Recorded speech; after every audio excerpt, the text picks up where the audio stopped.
സംസ്ഥാനത്ത് അമീബിക് മസ്തിഷ്ക ജ്വരത്തിനെതിരായ ജാഗ്രത തുടരുകയാണ്. തൃശ്ശൂരിൽ ചൂണ്ടൽ പഞ്ചായത്തിലെ തായങ്കാവ് ക്ഷേത്രത്തിന് സമീപത്തുള്ള കുളത്തിന് സമീപമാണ് ഞാനിപ്പോൾ ഉള്ളത്. ഇവിടെ ഈ കുളം ഉൾപ്പെടെ 3 കുളങ്ങളിൽ പ്രവേശിക്കുന്നതിന് ചൂണ്ടൽ പഞ്ചായത്ത് അധികൃതർ വിലക്ക് ഏർപ്പെടുത്തിയിരിക്കുകയാണ്.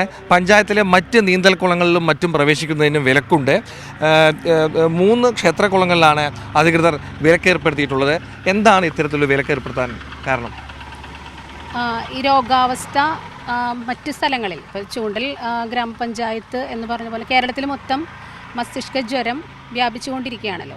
അപ്പോൾ അതിനൊരു മുൻകരുതൽ എന്ന രീതിയിൽ നമുക്കിവിടെ ചൂണ്ടൽ ഗ്രാമപഞ്ചായത്തിൽ യാതൊരുവിധ പ്രശ്നങ്ങളും ഇല്ല. എങ്കിലും നമുക്ക് ജനങ്ങളോടുള്ള ഒരു ആരോഗ്യ പ്രശ്നമായതുകൊണ്ട് ഒരു മുൻകരുതൽ നടത്തിയെന്ന് മാത്രം. എങ്കിലും ഈ പ്രത്യേകിച്ച് 3 കുളങ്ങളിലും നിയന്ത്രണം പറയാൻ കാരണം നേരത്തെ ഇവിടെ ഇല്ല, ഇവിടെ കൂടുതലും ജനങ്ങൾ കുളിക്കാൻ വരുന്നത് കൊണ്ടും പിന്നെ വെള്ളം എപ്പോഴും നമ്മൾ ശ്രദ്ധിക്കണമല്ലോ. അപ്പോൾ ഞങ്ങൾ ലാബിലേക്ക് അയച്ചിട്ടുണ്ട്. ടെസ്റ്റ് റിപ്പോർട്ട് നമുക്ക് അധികം വൈകാതെ തന്നെ കിട്ടും. ഇപ്പം നിലവിൽ പ്രശ്നങ്ങളൊന്നും തന്നെ ഇല്ല.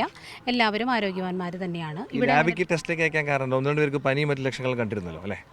അത് സാധാരണ രീതിയിലുള്ള ലക്ഷണങ്ങൾ തന്നെയായിരുന്നു. അതൊന്നും വലിയ ബുദ്ധിമുട്ടുകളൊന്നുമുള്ള സംഭവങ്ങളൊന്നും ഉണ്ടായിട്ടില്ല. എങ്കിലും ഒരു മുൻകരുതൽ അത്രയേ ഉള്ളൂ.